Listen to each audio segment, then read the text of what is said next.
দিদি এদিকে কাজ সারছে, মোচাটা কিভাবে কাটি একটু দেখিয়ে দিন না। হা কপাল, এত বড় ধাড়ি মেয়ে হয়েছে এখনো মোচা কাটতে পারো না? হুঁ, তোমার মামি তাহলে একদিন কি শিখিয়েছেন তোমাকে?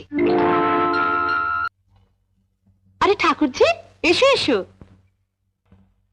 বসো। কিছু ভাবলে? ভাবছি ভাবছি, আমাকে এত বড় অপমান করা, আমি ওকে ছেড়ে দেবো ভেবেছো? না না, একদম না। তুমি হলে এবারের একমাত্র মেয়ে, আর তোমাকে কি না নুন। হ্যাঁ নুন, 4 চামচ নুন দিয়ে দিলাম দুধেতে, আর তোমার ছোট দাও সেটা ঢকঢক করে খেয়ে নিল। কি বাজে তুই। তারপর?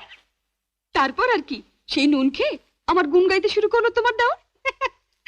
বিয়েটা হলো কি করে? তোমাকে তো বলেছি, মামি আমাকে দু চোখে দেখতে পারতো না। টাকার জন্য বুড়ো বাড়িওয়ালার সঙ্গে আমার বিয়ে দেবার চেষ্টা করছিল, কিন্তু মামার জন্য ঠিক সুবিধা করতে পারছিল না। দিন কয়েক আগে অফিসের কি একটা কাজ পড়ায় মামা দিন 10 জন্য কলকাতায় গিয়েছিল। কাল বুঝে মামি আমার সেখানে বিয়ের ব্যবস্থা করে ফেলেছিল। ওহ, সেদিন যদি মামা ফিরে না আসতো। তারপর মামাকে আগেই আমি তোমার দেওয়ারের কথা বলে রেখেছিলাম, সেই রাত্রে মামা আমাকে ওদের মেসে পৌঁছে দিলেন, তারপরেই আমরা রেজিস্ট্রি করলাম।